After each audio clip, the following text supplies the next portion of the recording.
Não vou dar sermão. Quantos já me conhecem aqui? 2, 3, 4, 5. Quantos não conhecem ainda, irmão Carlos? Levanta a mão. Pronto. Eu sou da Assembleia de Deus, ali em Fortaleza, né? Gosto de cumprir os protocolos. Nós somos assembleianos, né? Hoje eu não vim de gravata, porque nós estamos num retiro. Eu prometo não ser duro e vou me deter no que Deus me propôs a falar. Somos da Assembleia de Deus Água Viva, Ministério Fortaleza, ali em Fortaleza. Fiquei feliz em ver aqui a irmã Juliane Monteiro, né? A irmã Juliane, cadê ela? Sumiu. Ah, lá está. Pensei que Jesus já tinha voltado e... A irmã Juliane foi membro da nossa banda de louvor na lá da sede, lá em Fortaleza, durante alguns anos. Eu não vou dizer que foram muitos, que é para ela não se sentir velha, né? E a gente fazia parte do coral da igreja. Éramos 8 vozes, né? E fazíamos parte do coral da nossa sede. Depois o Senhor me mandou para outra congregação, saí da sede. Depois a irmã Juliane, o Senhor também mandou ela para outro local. E eu fico feliz em revê-la, né? Ali está a minha lindíssima esposa. Irmãos, com todo respeito aos irmãos e às irmãs, fique de pé aí, minha filha, fique. O povo dá uma olhada em tu. Olha aí, coisa linda. A oração que eu faço para as irmãs jovens dessa igreja é que quando você tiver da idade dela, o Senhor lhe mantenha bonita como ela. Já está de bom tamanho. Minha esposa é daqui de Limoeiro, né? Eu vim para Limoeiro há uns anos atrás a trabalho e ela passou a perna em mim. E já se vão 15 anos, né? Desse casamento abençoado por Deus. Não, nem sempre foi assim, mas a partir do momento que passou a ser abençoado por Deus, eu costumo dizer que todo bom casamento é um triângulo amoroso, que é um homem, uma mulher e Deus. Casamento sem Deus não é casamento, é mero relacionamento. E hoje nós estamos falando exatamente sobre relacionamento, né? Que a palavra de Deus diz: purificados pelo poder da palavra. E é interessante que o Salmo 119 começa dizendo assim, no versículo 9: como purificará o jovem o seu caminho? É uma pergunta que nós devemos fazer todos os dias para nós mesmos. Eu quero que você abra a sua Bíblia no livro, na carta de Paulo aos Filipenses, capítulo 4, né? Enquanto os irmãos acham, eu glorifico a Deus pela vida do irmão Irisvânio, nosso líder de vocês, presbítero da casa do Senhor.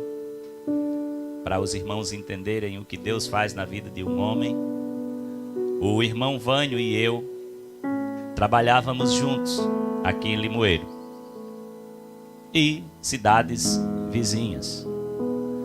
E nós morávamos numa casa, nós dois, né?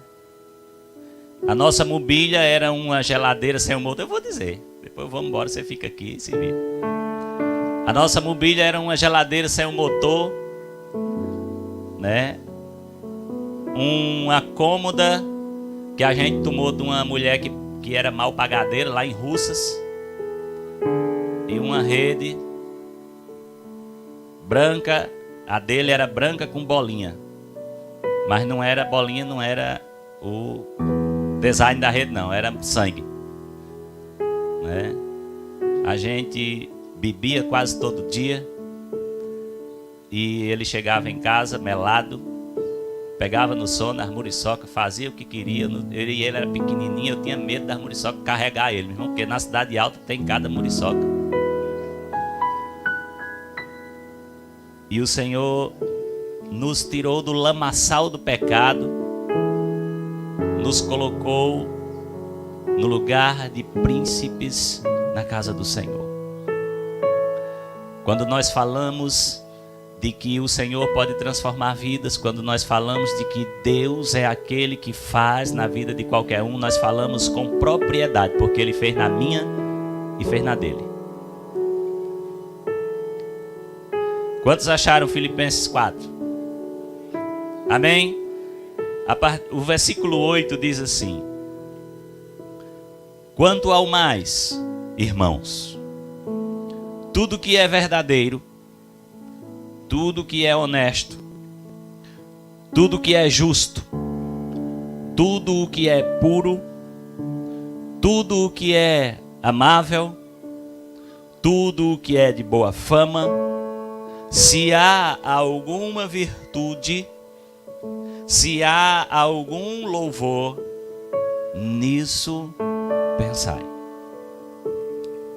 O que também aprendestes e recebestes, e ouvistes, e vistes em mim, isso fazei, e o Deus de paz será convosco.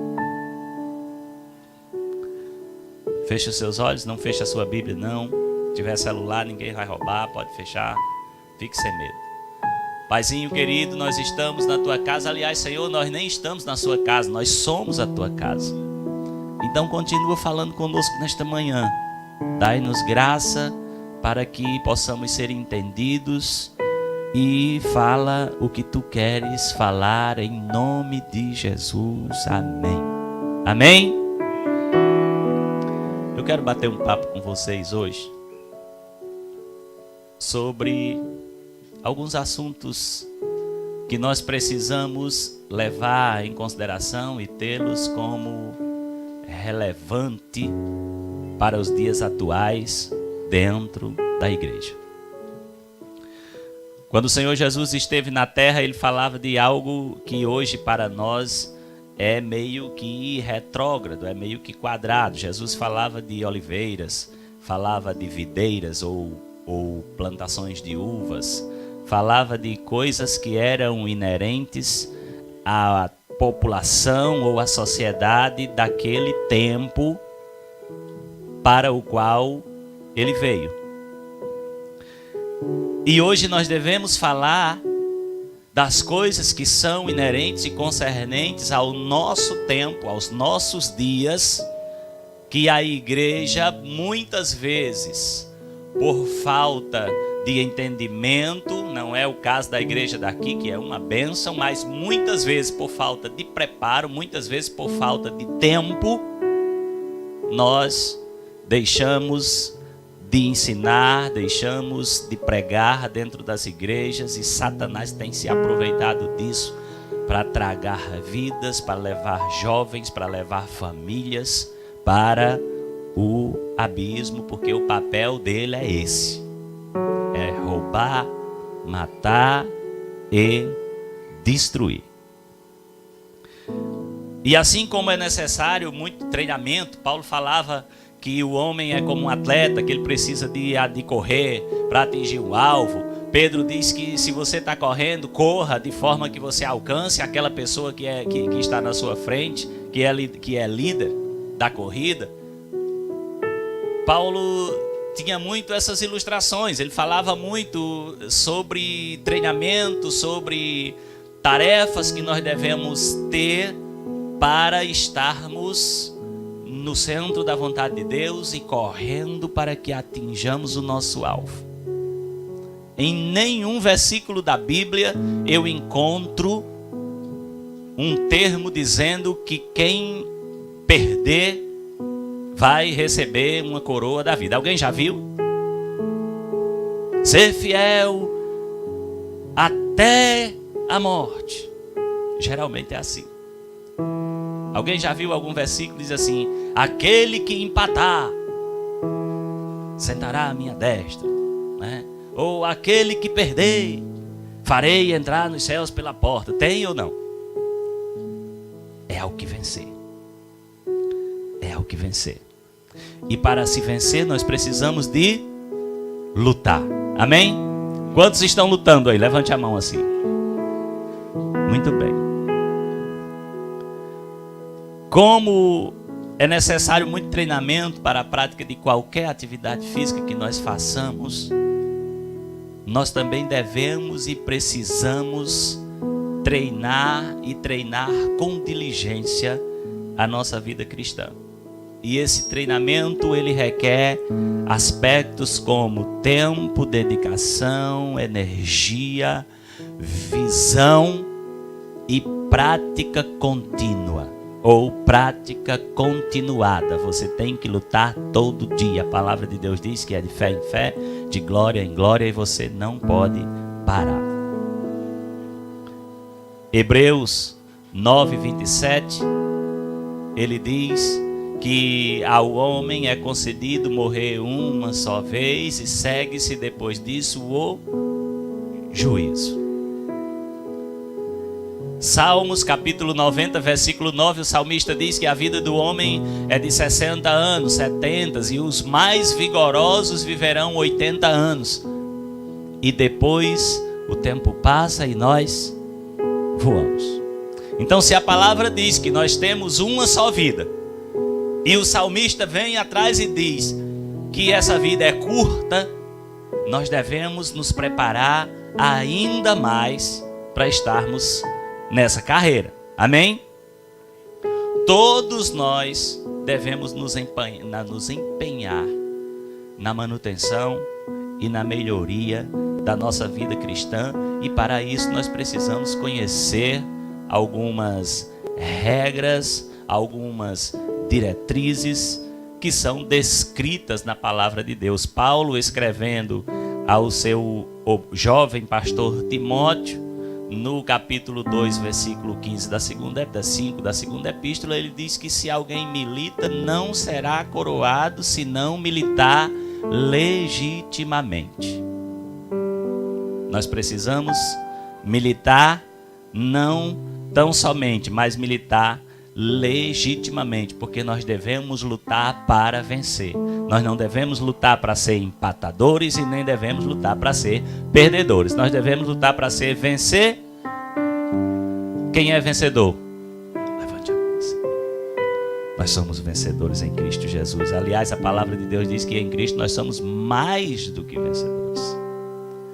Só que para nós sermos vencedores, nós precisamos de algumas coisas, como relacionamento perfeito, progresso perfeito nesse relacionamento com Deus e cristianismo perfeito. E para isso, nós vamos falar de algumas coisas que nós precisamos ter e obter para que nós tenhamos esse relacionamento perfeito com Deus, para que nós tenhamos uma vida cristã sadia, uma vida cristã íntegra e uma vida cristã sólida diante de Deus. Nós vamos falar de alguns assuntos que não são tão abordados dentro das igrejas hoje, mas a sociedade aborda isso todos os dias. É o que nós vemos nas mídias sociais. Nós somos aqui uma igreja jovem, amém? Quem é jovem? Só eu? Glória a Deus, somos jovens. E a juventude hoje tem sido bombardeada por informação por segundo. Que nós precisamos, enquanto igreja do Senhor, aprender o que isso significa, qual é o pano de fundo dessas informações, para que nós possamos estar munidos de armas espirituais para lutarmos e militarmos legitimamente contra essas más informações. O relacionamento perfeito com Deus começa quando partimos do princípio em que nós somos perfeitos, porque nós fomos justificados, né, por aquele que é o Cristo perfeito. A perfeição é dele. A palavra diz que ele nos justificou estando nós ainda perdidos nos nossos pecados e nos nossos deleites. Então, aí já tira de nós o mérito, porque o mérito é dele. Né? Quando nos tornamos filhos de Deus, nós somos declarados inocentes. É como se eu devesse uma conta e aí, de repente, o Senhor chega e diz assim: olha, você não tem o que pagar? Não, tem não. Pois me dê aqui a promissória. É o novo. Rasga e paga a conta que nós não tenhamos com que pagar. Então, por isso que Paulo diz que nós somos eternos devedores do Senhor Jesus, porque a graça dele é que nos tirou do lamaçal do pecado e fomos justificados por meio do sacrifício que Jesus Cristo fez por nós.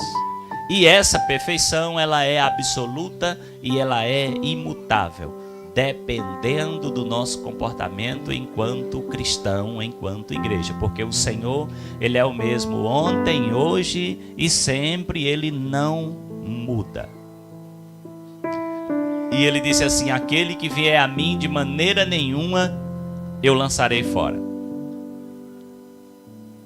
Então, é uma atitude que nos garante um relacionamento perfeito e garante que um dia seremos como ele, perfeitos completamente. Mas a pergunta é exatamente a que faz aqui o Salmo 119. Como purificará o jovem o seu caminho? O que é que nos impede de manter esse relacionamento perfeito e tão vital para a nossa vida espiritual? Porque o ser humano é tão volátil com relação aos princípios que fundamentam a nossa fé. Colossenses capítulo 2, versículo 8 e 9, Paulo diz assim: tende cuidado para que ninguém vos faça presa sua por meio de filosofias e vãs sutilezas, segundo a tradição dos homens, segundo os rudimentos do mundo e não de Cristo. Porque nele, em Cristo, habita corporalmente toda a plenitude da divindade. E esse versículo me chamou muita atenção e tem me chamado muita atenção para os últimos dias. Ele começa dizendo assim: tenha cuidado para que ninguém lhe engane com filosofias e com vãs sutilezas. E nos últimos dias tem se implantado na sociedade por umas minorias, algumas filosofias que são direto do trono de Satanás para a terra. E nós precisamos ficar atento, e muitas vezes a igreja não tem pregado sobre isso, não tem ensinado sobre isso, porque a nossa cultura é pregar o reino de Deus, é buscar o reino de Deus. Mas nós precisamos que vocês entendam o que é que está rodeando vocês tão de perto. E esse assunto, pastor, tem sido difícil, porque tem aí uma galera aí de uns batistodontes, né? Uns presbiterianosauros rex, né? Tem uns assembleanosauros que acham que são assuntos que não devem ser trazidos para a igreja, no seio da igreja, mas é sim, porque isso é que tem destruído famílias e tirado pessoas de dentro da igreja do Senhor. São atrativos que aos olhos podem parecer ser legais, ser benéficos, mas no fim, o plano de fundo dele é exatamente de João capítulo 10, versículo 10. É roubar, matar e destruir. E nós precisamos ficar atentos para isso. E aí nós voltamos para o texto que nós lemos aqui, e Paulo, ele nos aconselha a programar a nossa mente com pensamentos e sentimentos que sejam verdadeiros, honestos, justos, puros, amáveis, de boa fama, virtuosos e louváveis. Tudo isso num versículo só. Ele diz assim: tudo que é verdadeiro, tudo que é honesto, tudo que é justo, tudo que é puro, tudo que é amável, tudo que é de boa fama, se há alguma virtude e se há algum louvor, nisso pensai. E nós vamos tratar aqui de alguns assuntos que não estão relacionados aqui como alguma coisa que um cristão deva pensar. Assuntos que estão a um clique de distância de nós. Assuntos que estão a um passo de distância das nossas vidas. E eu queria começar aqui falando de ideologia de gênero. Quem já viu falar nisso? Levante a mão assim. Eu nem vou perguntar o que vocês acham disso. Mas a ideologia de gênero, como algumas outras mazelas que a sociedade tem criado ultimamente, nada mais são do que armadilhas de Satanás para tentar destruir ou maquiar as coisas de Deus.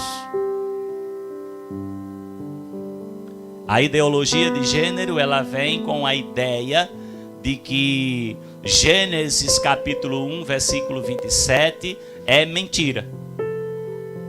Quando o Senhor diz assim: e criou Deus o homem e a mulher, a sua imagem e semelhança, a imagem de Deus os criou, macho e fêmea os criou. Primeiro critério, tenta dizer que as verdades de Deus, elas não são tão verdades assim.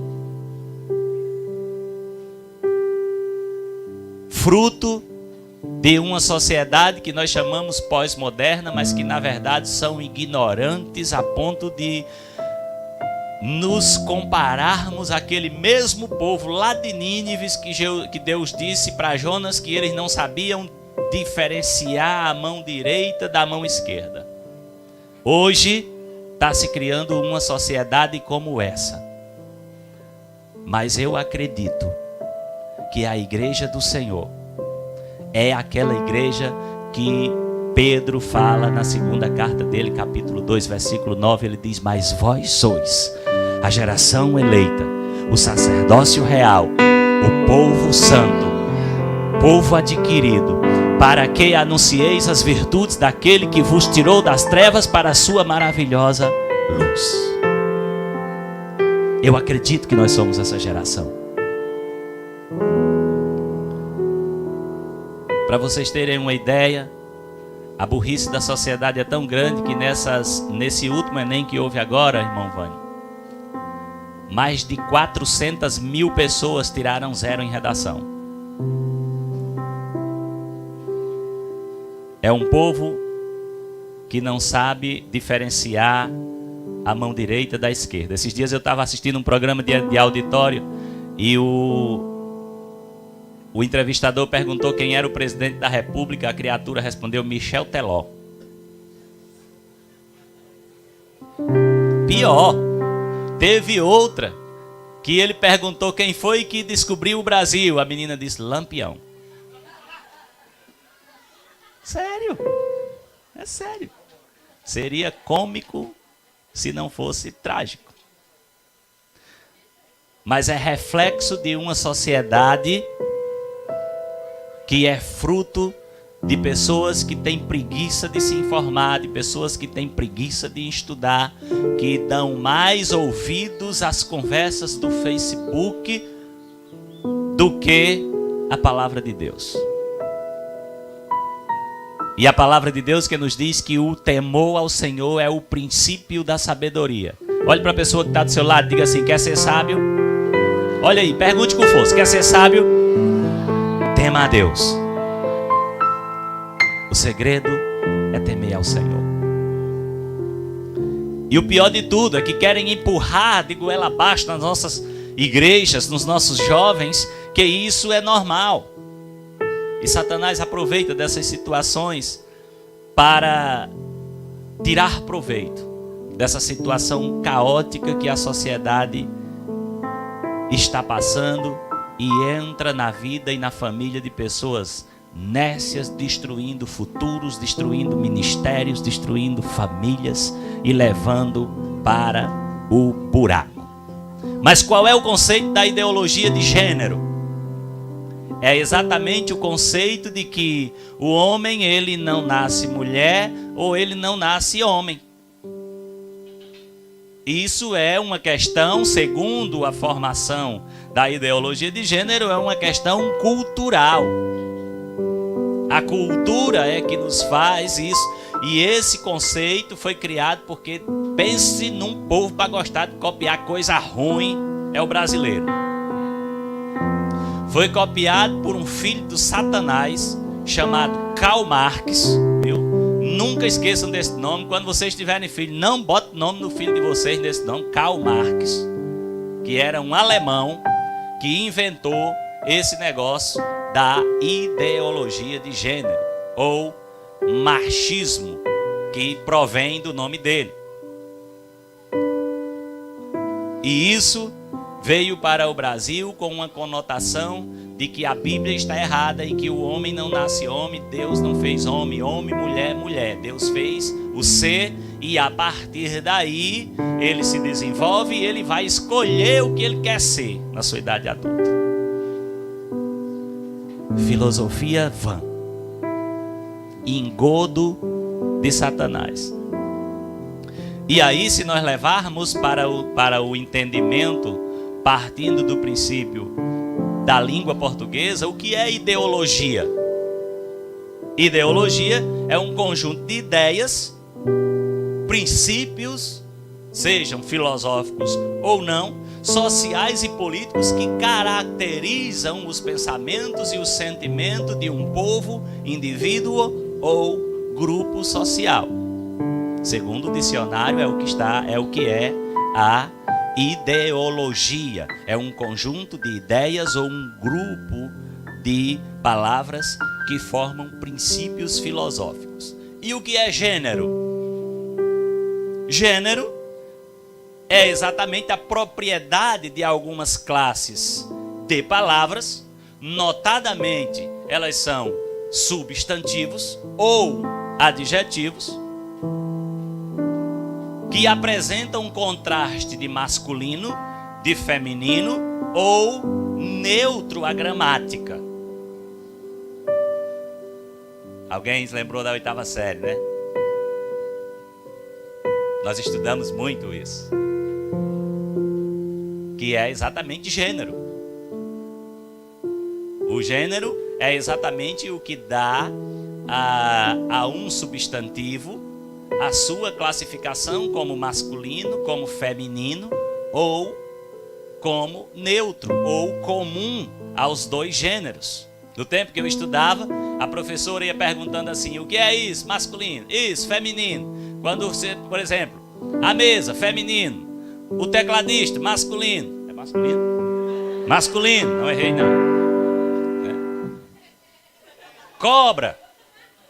Quando falava cobra, aí nós dizíamos assim, comum de dois, é o novo. Que pertencia aos dois gêneros. O que vai mudar, se é masculino ou feminino, é o artigo.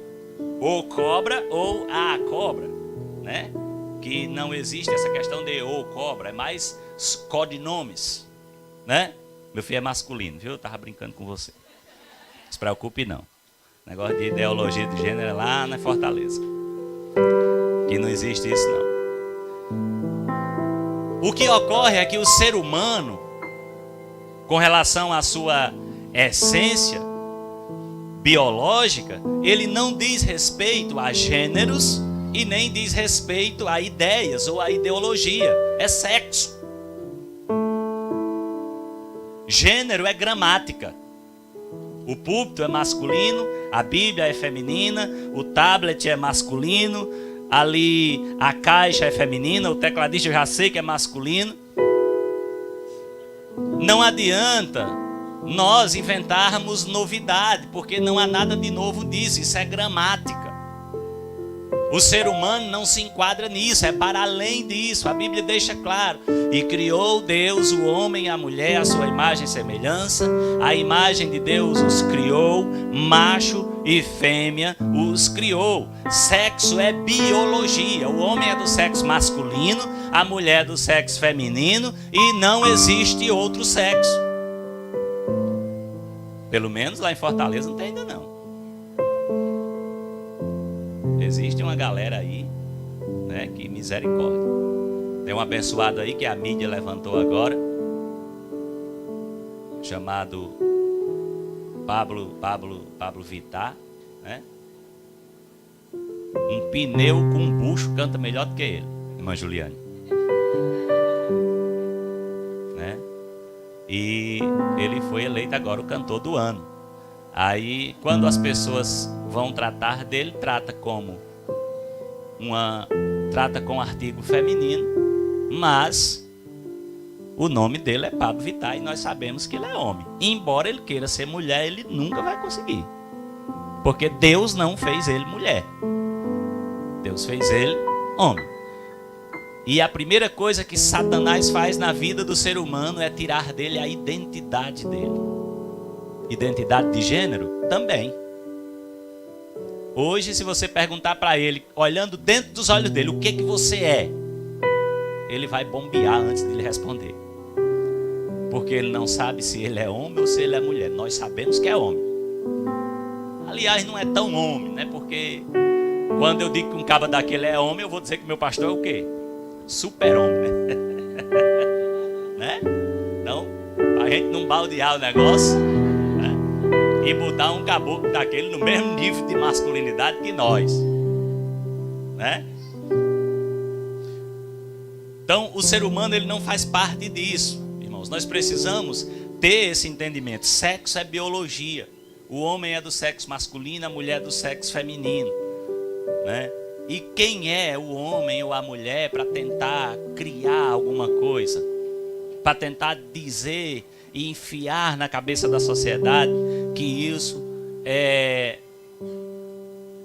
natural e que isso é correto e que isso é normal?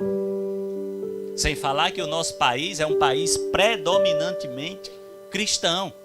Apesar da religiosidade, apesar das muitas diversificações de religião, mas se tem o cristianismo em suas várias religiosidades como predominante no nosso país. Embora nós não protestamos mais, o tempo em que a igreja cristã era chamada de igreja protestante virou um tempo obsoleto. Tem um presbítero na nossa igreja, o presbítero José de Souza. Ele diz que antigamente Satanás entrava dentro da igreja, dentro das casas, com um tamanco sapato de lã, que era para não fazer zoada. Hoje Satanás entra com um tamanco salto alto, com os saltos em agulha número 15. Todo mundo escuta. Mas ele fica dizendo: olha aí, rapaz, Satanás vai entrar dentro da nossa casa. Ah, bicho ruim. Mas não faz nada. E Satanás entra. E muitas vezes Jesus fica do lado de fora. Aconteceu assim com a igreja de Laodiceia. O Senhor disse assim: eis que eu estou à porta e bato. Se você entrar, eu entrarei, cearei com você e você comigo. Perceba que Jesus estava do lado de fora. Quem é que você tem botado para dentro da sua igreja? Quem você tem colocado dentro da sua casa? Será que Jesus está batendo para entrar?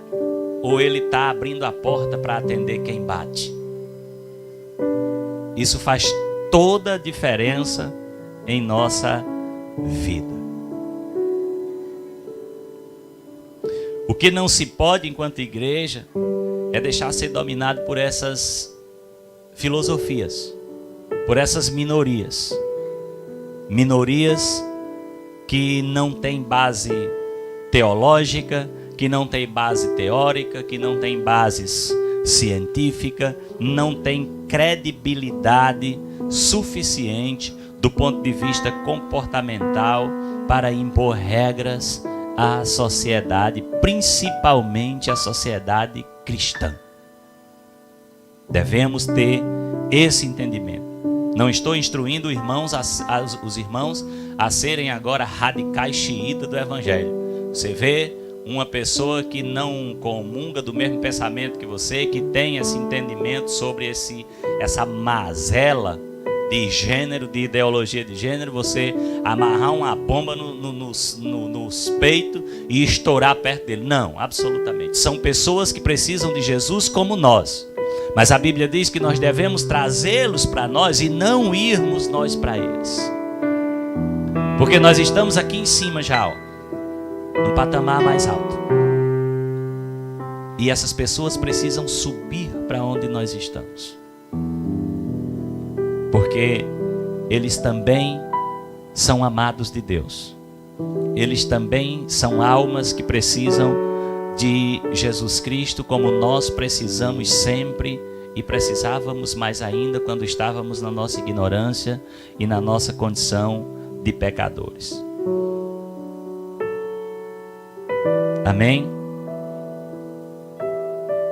Vamos tratar de outro assunto que é exatamente o resultado desse mal chamado ideologia, de gênero.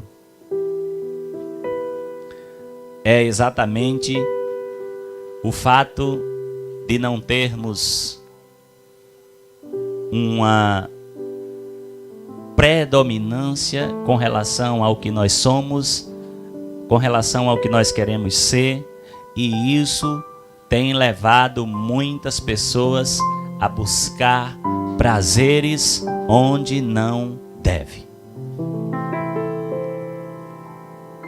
E as igrejas hoje estão pouco preocupadas em instruir os nossos jovens, os nossos crentes, sobre sexualidade, sobre pornografia, sobre internet, sobre todas essas mazelas que têm tirado dos nossos jovens uma mente cristã.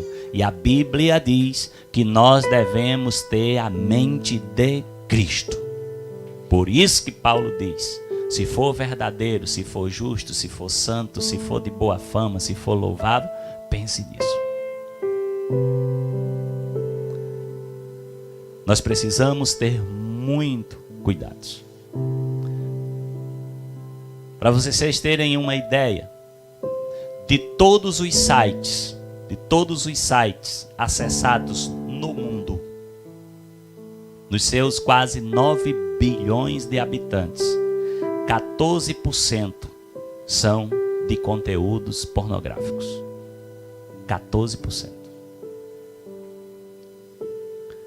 E milhares de pessoas têm destruído suas vidas nesse pecado que vai contra os valores de Deus. A internet, ela é conhecida como terra de quem, irmãos? De ninguém. Terra de ninguém. E ao mesmo tempo de todos. Qualquer conteúdo na internet, ele pode ser acessado sem restrição, incluindo aí os mais promíscuos e libertinos que você possa imaginar.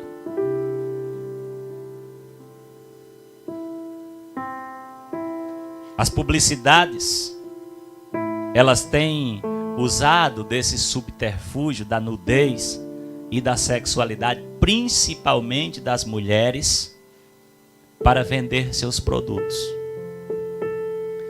E isso é um reflexo do que nós vemos na sociedade de hoje. Pessoas que têm o seu corpo como mercadoria. E aí eu quero abrir um parêntese para falar para crentes. Existem, e a gente acompanha com tristeza, pessoas que ainda não têm certeza da sua convicção com relação a Jesus Cristo. Ainda não entendeu que o seu corpo é templo e morada do Espírito Santo de Deus e que ele não está à venda e não precisa estar à mostra. É comum dentro das igrejas hoje você vê jovens que dentro da igreja se comportam como profetas do Senhor, como levitas da casa do Senhor, mas nas redes sociais comportam-se como se fossem para a noitada. O Senhor está te dizendo nesta manhã, faça uma revisão no seu guarda-roupa, santa. Não se coloque como mercadoria na vitrine, porque você não está à venda. Você foi comprada por um preço de sangue, e Jesus Cristo na cruz do Calvário pagou pelo preço que você não tinha com que pagar.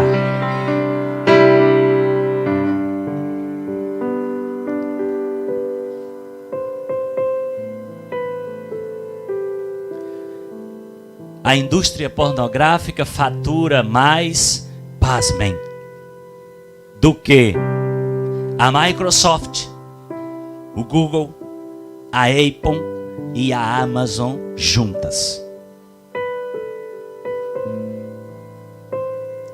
Só para os irmãos terem uma ideia, o dono da Microsoft é o homem mais rico do mundo, Bill Gates. E a indústria pornográfica no planeta fatura mais do que a Microsoft, o Google, a Amazon e a Apple juntas. São 40 milhões de sites adultos acessados diariamente. E isso não é restrito à população masculina. No ano de 2003, foi feita uma pesquisa, e no ano de 2003, mais de 12 milhões de mulheres acessaram sites de conteúdo adulto só no Brasil. 2003, onde a internet não era tão acessível como é hoje.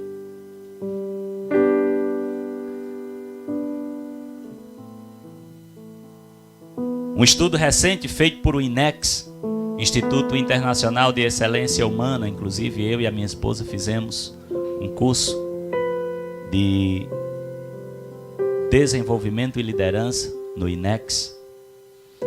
Ele fez um estudo recente e revelou que 9 entre 10 jovens e crianças de 8 a 16 anos já viram pornografia online, primeiramente sem a intenção de assistir, simplesmente fazendo o dever de casa.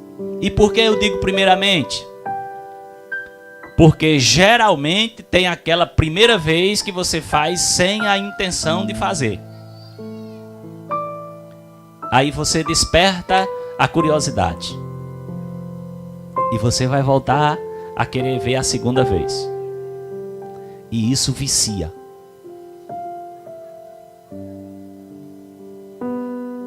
Por isso que o apóstolo Paulo ele diz: pense no que é verdadeiro, pense no que é justo, pense no que é santo, pense no que é amável, pense no que é de boa fama, pense no que é louvável. Em outro trecho ele diz: pensai nas coisas que são de cima, do alto. A pornografia é a antessala para o adultério, para a prostituição, para a fornicação, namoro imoral entre jovens e para a homossexualidade. É o primeiro degrau de uma ladeira escorregadia que nos leva ou leva o indivíduo que assim se comporta a um caminho sem volta. Porque só Jesus Cristo o faz voltar.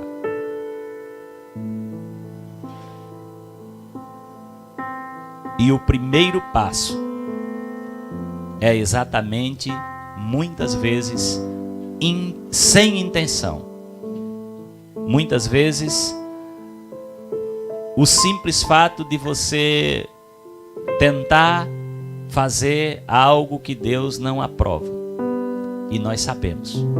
Porque João 16, versículo 8 diz que o Espírito Santo de Deus, ele nos convence da justiça, do pecado e do juízo. E nós não fazemos nada que nós não saibamos se é certo ou se é errado. Nós temos um censor chamado Espírito Santo.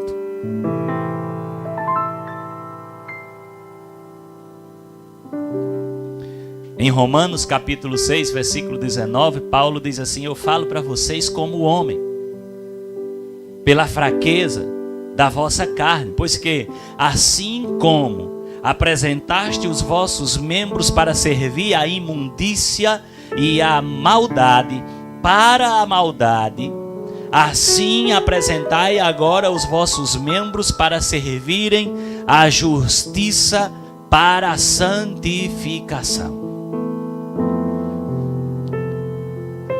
A Bíblia mostra que há 3 características principais do pecado nessa área. Ele diz exatamente no livro de 1 João capítulo 2, versículos 16, ele diz: porque tudo que há no mundo, a concupiscência da carne, a concupiscência dos olhos e a soberba da vida, não é do Pai, mas do mundo.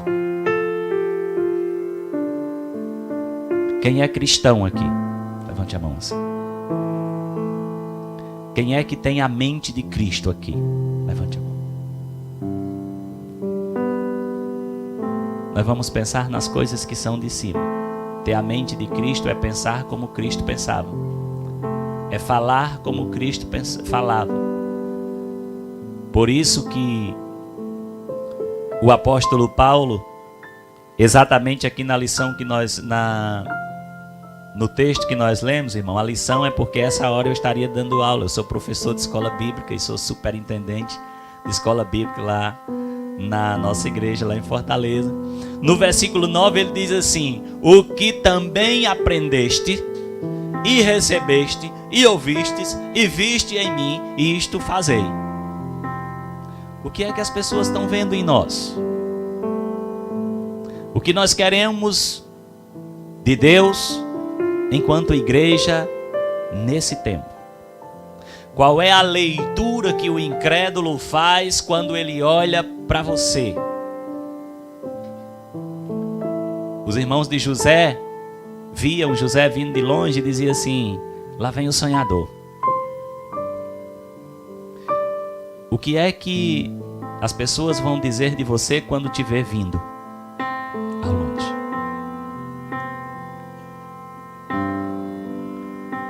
E aí Pedro nos coloca no estreito quando ele diz que os nossos pensamentos e os nossos sentimentos, eles são meramente carnais. Como é que a gente mata isso, irmão Carlos? De fome. Quando eu falo de fome, vocês entendem tudo, porque pense numa relação boa que crente tem é com comida. Não é à toa que Jesus ficou à beira do poço e mandou 12 homens comprar comida para 13. Tá certo que homem é bicho lesado, mas a conta é desproporcional. Mas Paulo diz que nós temos uma luta diária dentro do nosso corpo, que é a carne contra o espírito. Paulo diz assim: o bem que eu quero fazer, isso eu não faço, mas o mal que está diante de mim todos os dias, isso eu faço. É uma luta diária. E como é que nós matamos o mal que está dentro de nós, a nossa carne? Mate de fome. Se a briga é entre a carne e o espírito, em vez de você alimentar a carne com as coisas do mundo, alimente o espírito com as coisas espirituais. Pense nas coisas que são de cima. Pense no que é justo, pense no que é santo, pense no que é de boa fama, pense no que tem louvor. E a carne véia vai murchando. Porque a Bíblia diz que não vem a nós tentação se não for humana. E o que é humano é carnal. E se nós não matarmos a nossa carne, nós não nasceremos de novo. Um relacionamento perfeito com Deus inclui matar o nosso próprio eu, para que a gente olhe para Cristo e diga assim: Senhor, já não vivo mais eu, mas é Tu que vives. De nós cantarmos o que Ele cresça e eu diminua, que Ele apareça e eu me constranja com a sua glória, com o peito cheio de amor no coração, e dizer assim: eu canto com convicção, porque o meu Deus me permite fazer isso.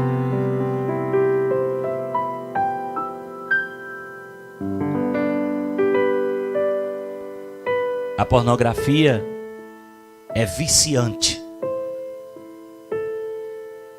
E aí, na segunda carta de Paulo aos Coríntios, capítulo 6, versículo 12, Paulo diz que todas as coisas são lícitas a ele, mas nem todas as coisas convém a ele fazer. Desejar outra pessoa em nossa mente, que é o cerne da pornografia. Ou você já viu alguém pecar desejando um pé de alface, né? Oh, meu alfacezinho tão bonitinho. Não, irmãos. A mente do homem é terrível. É por isso que o livro de Provérbios, ele diz assim: sobre todas as coisas que se deve guardar, guarda o teu coração, porque dele provém todas as saídas da vida. E o que nós pensamos, o que nós imaginamos, é o que vai dizer o que nós falamos e a maneira como nós agimos.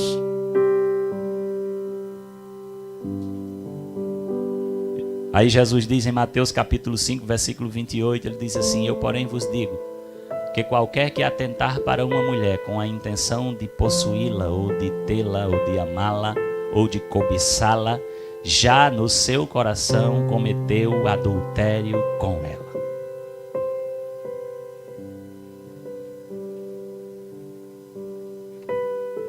Partindo da palavra de Deus, essa desgraça da pornografia, essa desgraça do homossexualismo, não são coisas que estão qualificadas como uma das coisas que o crente deve pensar.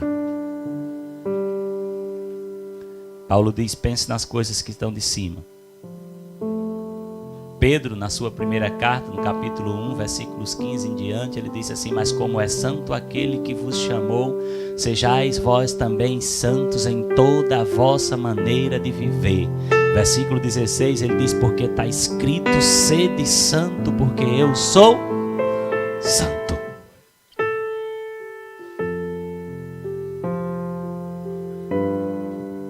Não podemos ser noiva de Cristo tendo um caso com o diabo.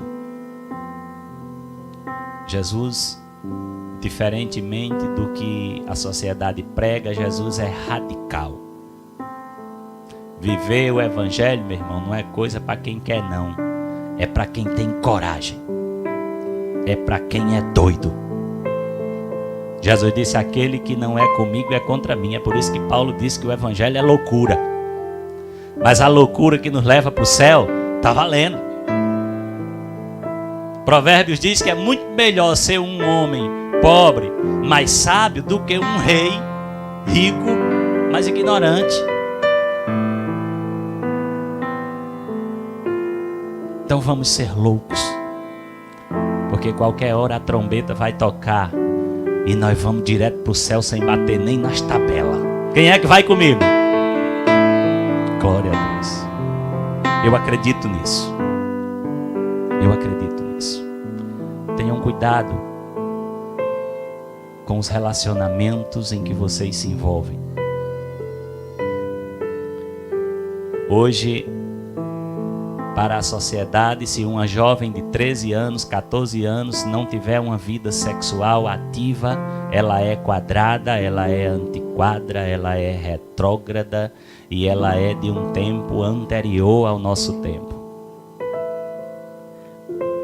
O problema é que essas pessoas que são à frente do seu tempo sempre se metem em enrascada. A Bíblia relata a história de uma mulher que era à frente do seu tempo. Jesus trava um diálogo com ela. E num determinado ponto ela diz assim: Senhor, eu preciso dessa água aí que o Senhor está dizendo. Me dê essa água aí para que eu não tenha mais sede e não precise mais vir aqui tirá-la. Ele diz: tudo bem, vá lá, chama o seu marido e vem aqui. Ela diz assim: eu não tenho marido. Ele diz: dissestes bem, não tenho marido. Porque você teve 5 maridos. E o que você tem agora não é seu. Isso dissestes com verdade. Aí a mulher, se ela fosse carioca, ela ia dizer assim: deu ruim. O homem é profeta. E aí ela começa: Senhor, eu vejo, né, que o Senhor é profeta, fica tentando remendar as coisas e tal. Está aí na Bíblia de vocês, no livro de João, capítulo 4. Vocês leiam depois. Mas ser à frente do nosso tempo nos faz atropelar os princípios de Deus muitas vezes. E isso não é bom. Porque uma hora o Senhor vai nos pegar de calça curta, né, como a gente diz aqui no Ceará. Os relacionamentos hoje são tão frágeis, e eu e a minha esposa somos líderes do departamento de casal da nossa igreja, pela misericórdia de Deus. Mas os relacionamentos hoje são tão frágeis que daqui uns dias eu temo chegar o tempo em que a noiva, na hora do casamento, Vânia, ela vai pegar o buquê e ficar com ele e jogar o noivo. Segundo estatísticas, de uma maneira geral, os casamentos aturam 7 anos e meio. Média. Você pode estar lembrando aí de alguém: ei, mas meu fulano aqui, do meu parente, tem 50 anos de casado. Certo, mas tem um que separou com 2. A média dá 7,5. Agora, por quê? São muitas vezes casamentos imaturos, de relacionamentos que começaram errado, e quando a gente faz as coisas de qualquer jeito, o resultado também é de qualquer jeito. Não tem como fazer a coisa certa começando de maneira errada. Esses dias eu estava conversando com uma jovem e ela tem 13 anos, né, e começou a desabafar comigo: não, irmão Carlos, é porque também eu não vou atrás de ninguém não, se me quiser. E olhando para ela: minha filha, você tem 13 anos. Tu vai atrás de quem? Tu perdeu tua mãe no ônibus, foi? Irmãos, que futuro tem o namoro de uma criatura de 12 anos? Me diga aí.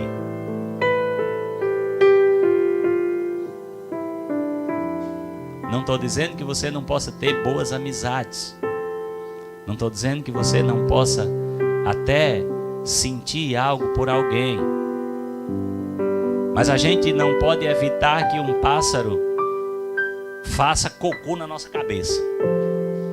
O termo é feio, mas é esse mesmo.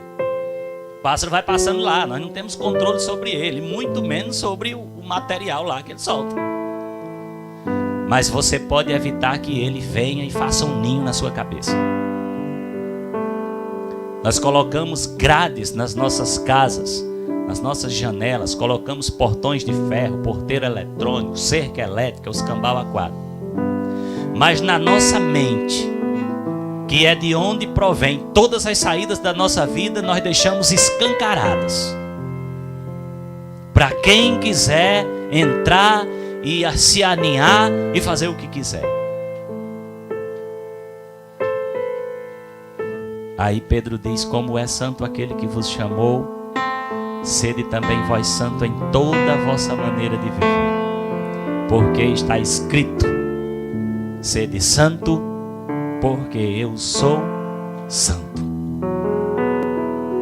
Abram mão de suas credenciais. Se a pessoa chega que diz para você no colégio que você é quadrado, minha irmã, eu sou quadrada mesmo, porque eu vou para o céu. Bom é crente quadrado, que Satanás não anda bolando com ele pelo chão. Paulo, o apóstolo Paulo, ele diz assim, olha, se alguém pode se orgulhar, esse alguém era eu. Circuncidado ao 8º dia, da tribo de Benjamim, hebreu de hebreus. Segundo a lei, fui fariseu. Segundo o zelo que há na lei, eu era perseguidor da igreja. E ele diz uma coisa linda, ele diz, mas aquilo que eu reputava por ganho, hoje eu tenho-as como perda e as considero como esterco por amor a Cristo.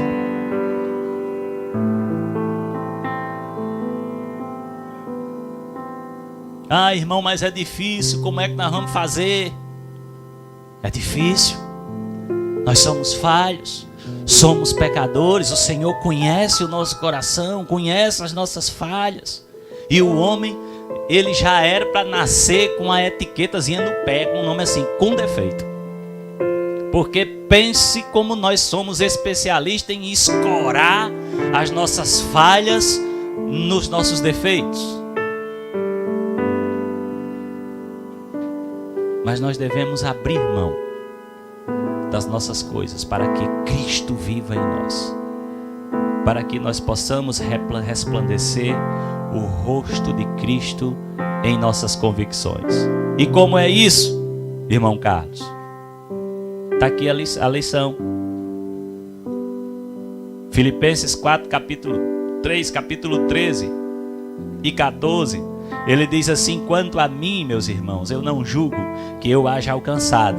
Aí Paulo diz uma coisa linda, ele diz, mas uma coisa eu faço, que esquecendo-me das coisas que para trás ficaram, e olhando e avançando para as que estão diante de mim, prossigo para o alvo,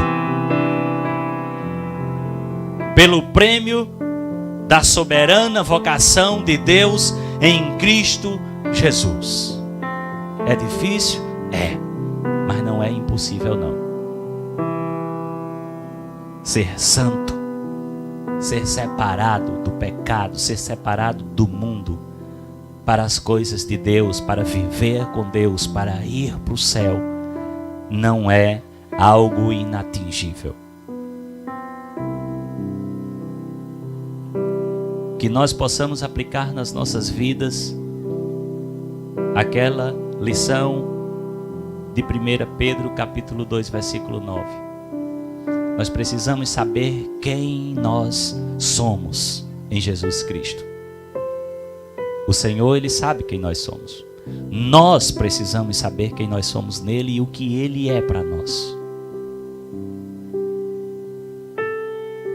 Pedro olha para a igreja e diz assim, vós sois a geração eleita, o sacerdócio real, povo adquirido, a nação santa, para que anuncieis as virtudes daquele que vos chamou das trevas para a sua maravilhosa luz. Nós precisamos ter essa convicção. E quando nós sabemos quem nós somos, o Senhor olha para nós e diz assim, yes, esses são os meus garotos. Valeu a pena.